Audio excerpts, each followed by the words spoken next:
सावन महीना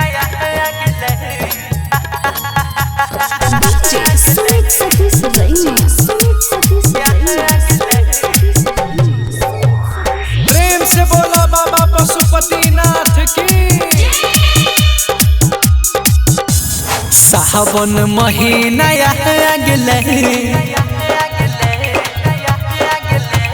सावन महीना बोल बम के नारा गुज गेले कहाँ वर लेके सब डोलेला डीजे पगानाई बोलेला ऐसा बहो न तड़ पाबहो मन करे के जाई देव घर।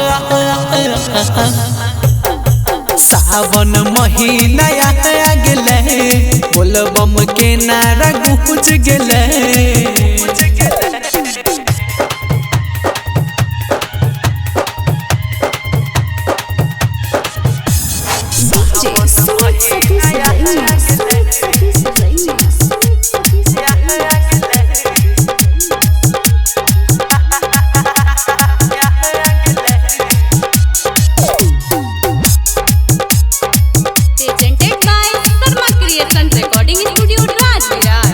पूरा हो जाला सबके सपनवा जे जाला बाबा घर में।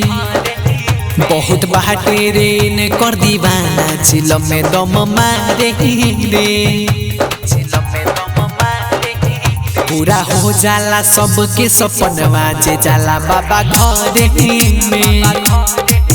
बहुत बाटे रे न कर दीवाना चिल में दम मारे रे।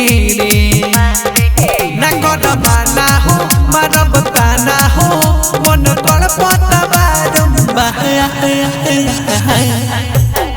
सावन महीना गेले बोल बम के नारा गुज गेले।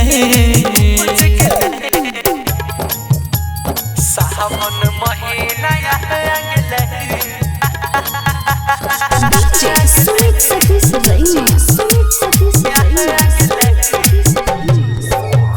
प्रेम से बोला बाबा पशुपतिनाथ की। साही हमरा के फूल पर शादी तू लेके जल्दी आवा हो।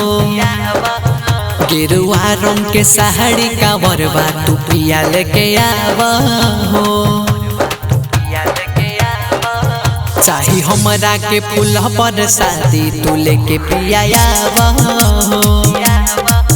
गेरुआ रंग के साड़ी कांवरवा तू लेके जल्दी आवा हो। सुरेश राजा हो लेके आजा हो सुनु प्रकाश करे नखरा। सावन महीना गेले बोल बम